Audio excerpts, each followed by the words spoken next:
Hello, movie interns. I am the movie doctor, and seeing as how we're still in the month of Cage-tober, Get me out of this.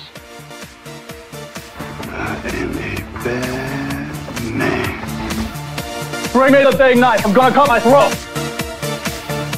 Try terrorism for hire. We'll blow some shit up. It's more fun. I'm just relieved that I'm not as crazy as everyone says. Or said my dad was. Or my granddad. Tool up, honey bunny. Put the bunny back in the box. and seeing as how that is catchy as hell to listen to, and we're getting closer to Halloween, I felt it appropriate to do our next Nick Cage movie on one of his newer ones, the supernatural thriller, Season of the Witch.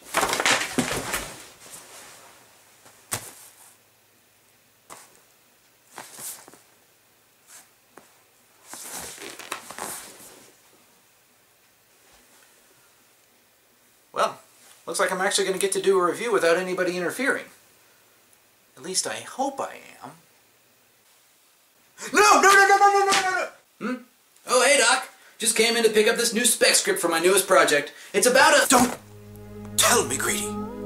I dare not listen. Not even to keep it secret. Understand, Greedy.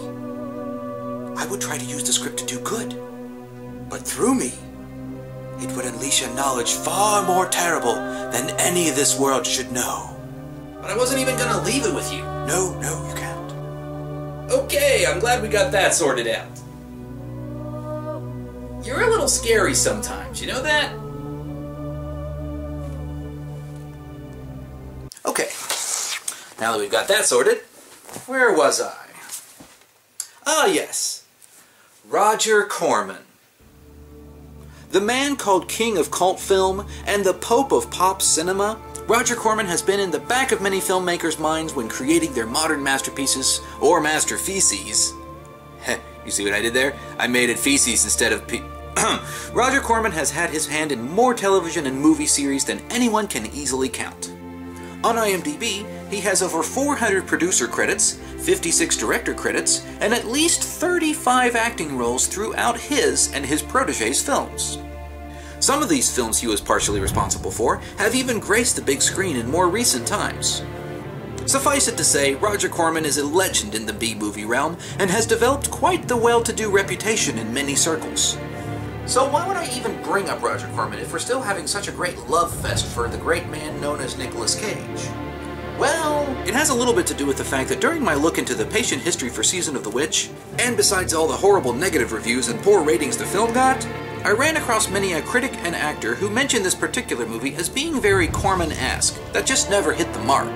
And I thought it appropriate since the great Cage Master himself thought that Season of the Witch would be a perfect way to make movies like the Roger Corman classics that are unafraid to explore the paranormal and supernatural, which was a huge staple of many of Corman's more well-known works.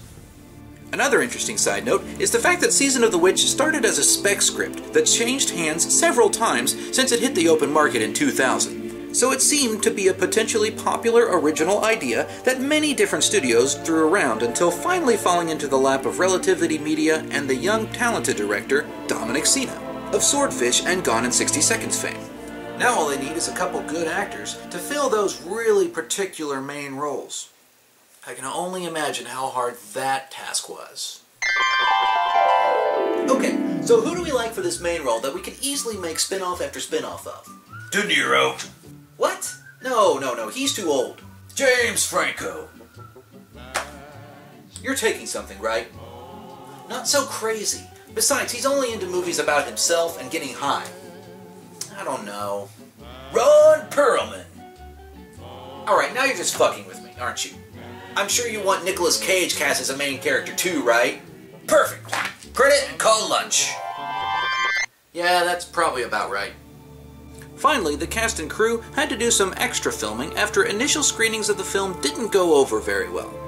This normally wouldn't be a problem if it weren't for the fact that a particular person this particular month is particularly devoted to might look like he's gained a little bit of weight when it switches from scene to scene. Yeah, I'm gonna let Magic Text handle that one.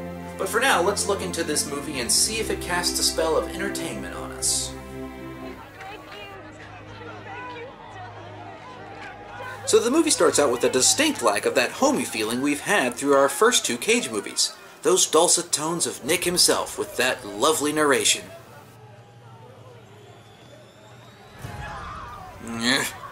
This is tough to handle without him. Now, let me see if I can fill it in. Many people believe that when a witch is convicted, they are tied to a stake and set to fire, while the rest of the villagers make delicious hot dogs and s'mores, and burn their milk cartons, because that's badass. The reality, though, is not awesome. There. Now I feel a little better. So, our random priest here explains that to make sure the witches don't come back to life, he must read from the Book of Solomon, which has the power to banish the witches to hell. That, or it contains the ultimate recipe for green eggs and ham. And after one of the dead women actually turn out to be a witch, who burns the book and kills the priest, we start movie intro number 2.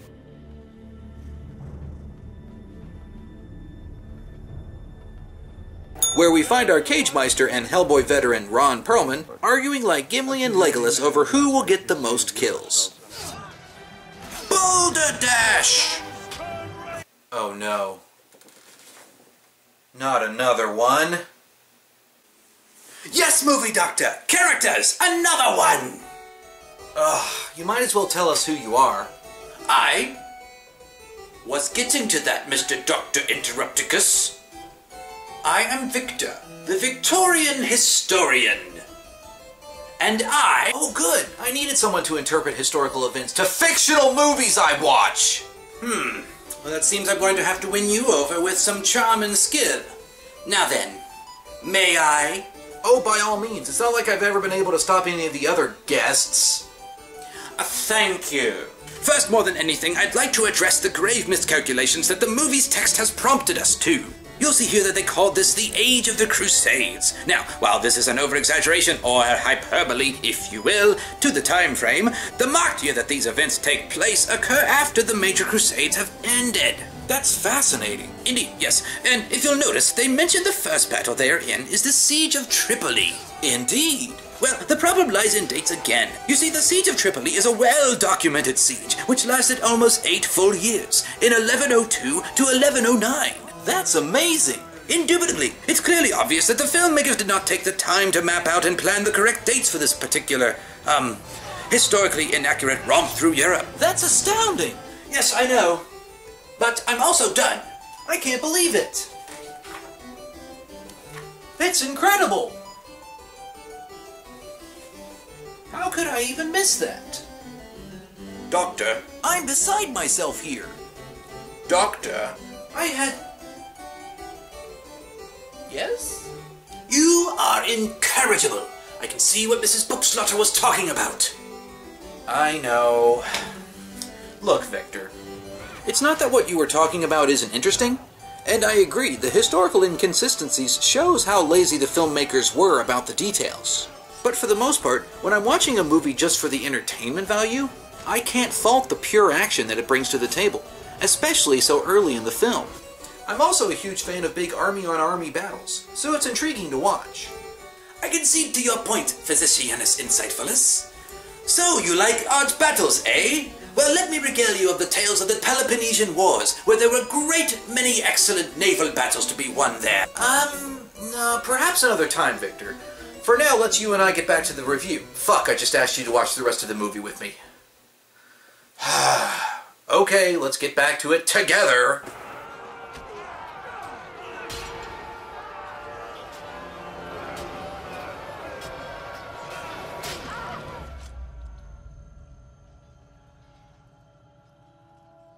Oh my god, it's Nicolas Cage! I can't believe I met Nick!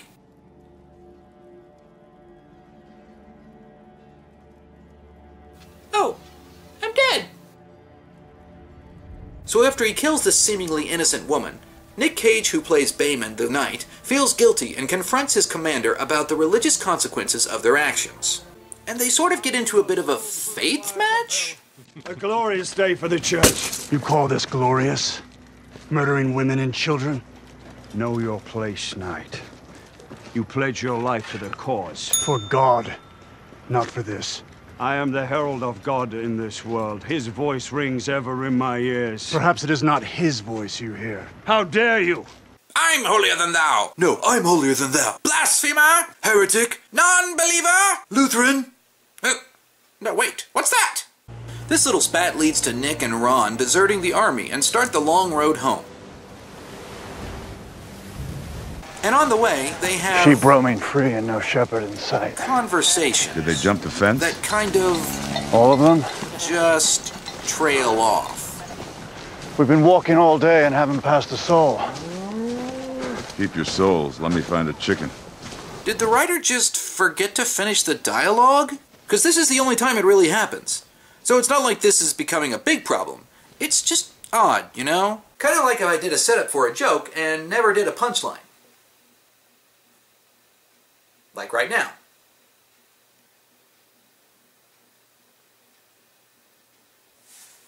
Dave Thomas built my hot rod?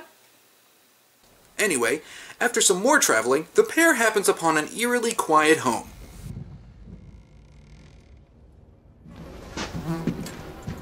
What happened to them? I don't know.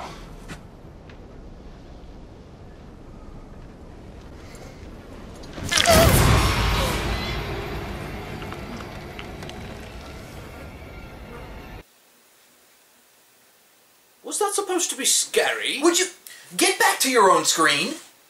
Terribly sorry, sir. Didn't mean to intrude. Yes, it was supposed to be scary, but it failed on delivery. Plague isn't scary, it's just What happened to them? gooey. Let's just leave it at that, and hopefully they'll have a better chance to scare you later. They won't. So the duo happens upon a city that is also suffering from the plague.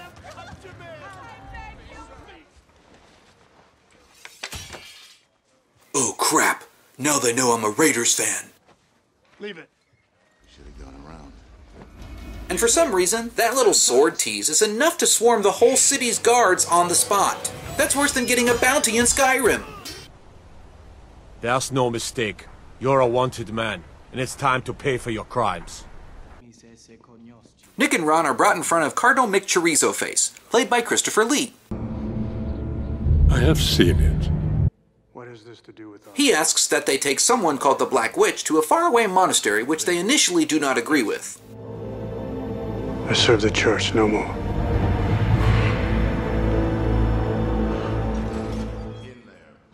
They must prefer living in their own waste to having to walk anymore. Oh, and please, keep rocking those burlap sacks, boys. I'm bringing sexy back. Yeah. The mother boys don't know how to act. Yeah. I think it's special what's behind your back. Yeah. So turn around and I'll pick up the slack. Yeah.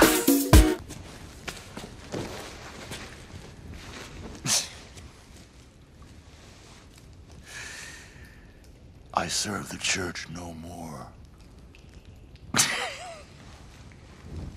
Did you see the priest's face? Looked like someone pissed in his holy water. Yeah, he's not surviving this movie. No one mocks the cage. No, not Ron Perlman! Sorry, Victor. That man is a goner. Anyway, Bayman's grief of killing his #1 fan continues to weigh on him more than that ridiculous helmet did. And he decides that they will take the witch to the monastery. Though I do not know the way. And of course they're going to utilize all the troops at the city's disposal, right? No? What do you mean, no? The Cardinal's about to die, and half the city is suffering from the plague. Why wouldn't they travel with at least half the guards from the city? Fine. Who are Nick and Ron traveling with? 2 years in a season. Oh good, witch fodder. That one's not too bad. Anyone else? Someone. She'd like to help me with fruit or kick me in the groin. Let me get this straight. 6 people are going to transport this potentially unimaginably powerful witch in the most accessible prison cart ever over 400 leagues to a monastery and not run into any trouble. I've seen worse Dungeons and Dragons groups. And I'm pretty sure they're smart enough to not approach the cart or do anything stupid. I'm not letting it. Are you okay, Doctor? Are you mad? mad about something? Is it because this group, which looked to be a promising party, is turning out to be about as competent as every other half-cocked, thrown-together setup? No, I'm just mad that Nicolas Cage doesn't actually have a real Twitter account. Yes, I'm mad that this group is as dumb as all the Kardashians combined! They shouldn't even try to get close to the girl, especially if they think she's responsible for the plague and accused of being a witch. That's like someone walking into a nuclear reactor after the sirens, the signs, and the people screaming, "Don't go in there!" didn't help. Whoa, yeah. Kind of why we warned you not to go in there. Well, I mean, someone told me there was cake in there. Yeah, yellow cake uranium. Oh, yeah. Probably should have thought about that. Yeah. Probably gonna die. Oh, yeah. I could become a sweet mutant. Oh, yeah. Probably not sweet, though. Yeah. Yeah. Probably gonna die, huh? Probably. So the witch escapes and everyone gives chase, including Disposable Knight number 1, who is just 2 days away from retirement.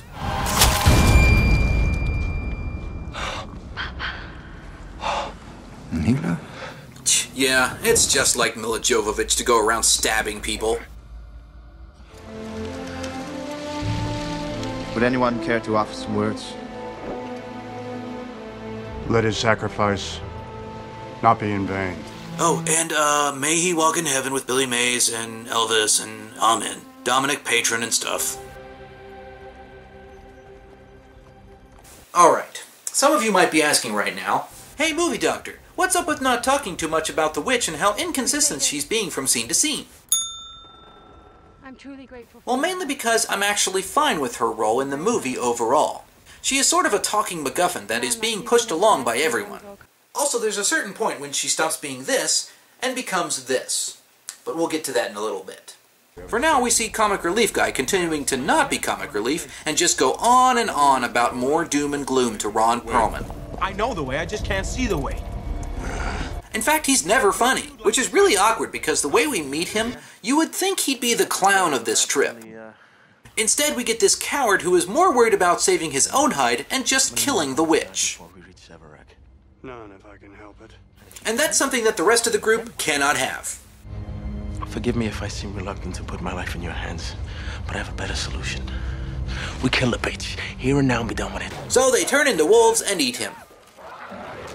Nah, just kidding. They don't actually turn into wolves. This isn't Underworld 6, Comedy is Dead, or something silly like that. But the wolves do kill the Comic Relief Guy. So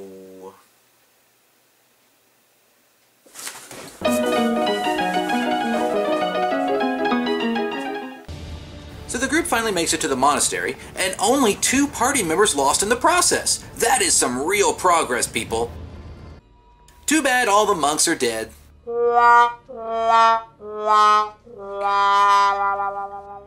Oh, I'm sorry, but you do get to leave with this amazing parting gift.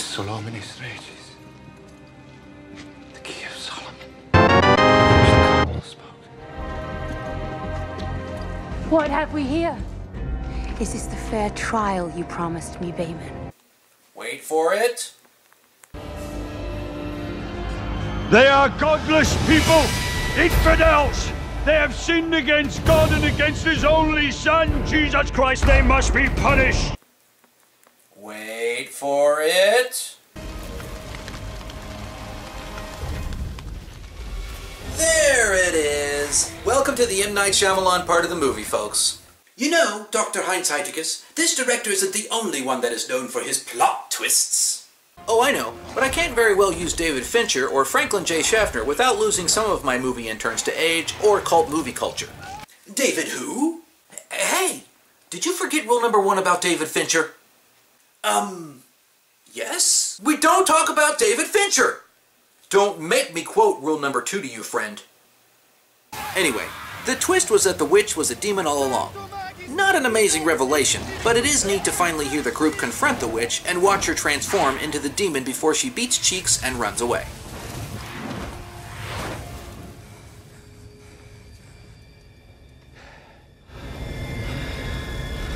We're gonna need more holy water. And as Nick, Ron, Altar Boy, and Priest prepare for the final showdown, they get bit by the Sherlock Holmes fairy and piece together the mystery behind our not-so-witchy witch. Apparently she had wanted to come to the monastery to begin with, so she could destroy the final copy of the Book of Solomon. But to do so, she must have thought it prudent to figure out a way to get captured, beaten, humiliated, then carried through the landscape. Note to self, demons are downright retarded when it comes to making plans for world domination. Is there anything else we should know about this thing? You have no idea how that accursed book has tormented me over the centuries! Also, demons are Jamaican. So that's what happens to a Rastafarian who's been off the reefer for too long. Anyway, Bayman sacrifices himself to allow Altar Boy just enough time to finish the incantation, which kills, or banishes, or maybe transforms the thing into a...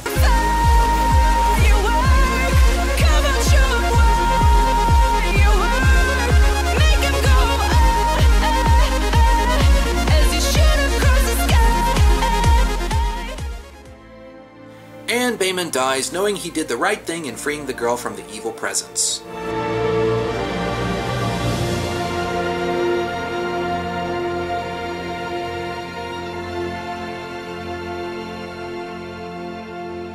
But what about Ron Perlman? I'm sorry, Victor. How do I say this? He goes on to play Horus in Scorpion King 3. No! Well, that was Season of the Witch. And what was my diagnosis? Despite the fact that there was really only one witch in this movie, it wasn't all that terrible. I can see why so many studios wanted to originally get a hold of this movie in the first place. The story was decent, the plot moved easily enough, and the conclusion to the ordeal was very satisfying to watch. And while I don't quite think that this movie was as Roger Corman-driven as it looked on paper, I did see the spirit of his films in the details, and some of the slightly over-the-top dialogue here and there. Where it differed was how it was able to maintain that A-movie status throughout, with better cinematography, visuals, and on-par casting. Beyond the good, though, there was a few blemishes along the way. Besides Nick Cage, the Witch, and maybe the Altar Boy, the other characters were hardly substantial enough for me to care if they lived or died. Even Ron Perlman was underutilized, and almost looked like he wanted to burst out in song and dance every time the camera was on him. I mean, it's gotta be hard to hold in all that natural tendency to be a hammy character, you know? Also, even though the reason behind the demon being, well, a demon was sound, it was overly complex and pointless, especially with all the power it seemed to possess. It could have just flown to the monastery and been done with the book. Of course, then we wouldn't have had a story. And God forbid we do that, right, demon? Movie doctor, remember to talk about the historical inaccuracies. Yes, Victor, even the historical and geographical inaccuracies can be a bit off-putting. But as I stated before, they aren't enough to take me away from the overall story, so they can stay. In fact, I believe that adds to the Corman-esque charm of the film as a whole.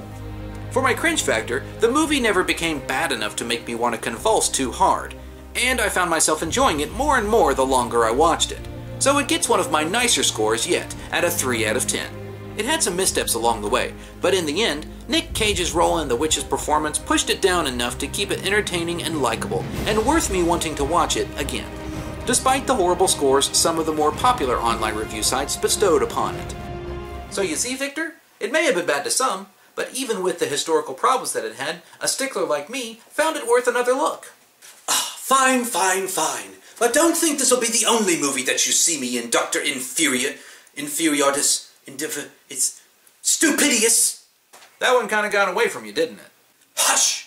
I shall return, movie doctor, and hell's coming with me, do you hear? Hell's coming with me!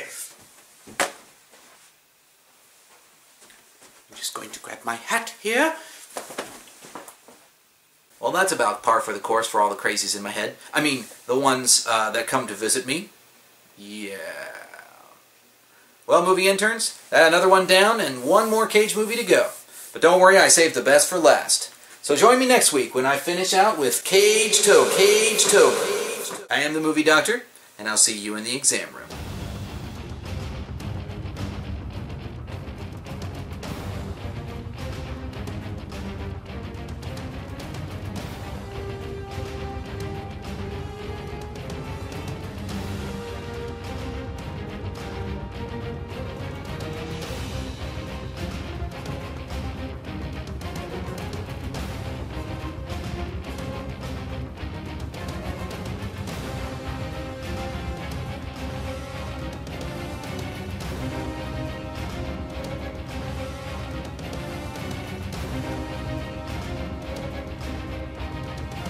Let me guess. Someone stole your sweet roll.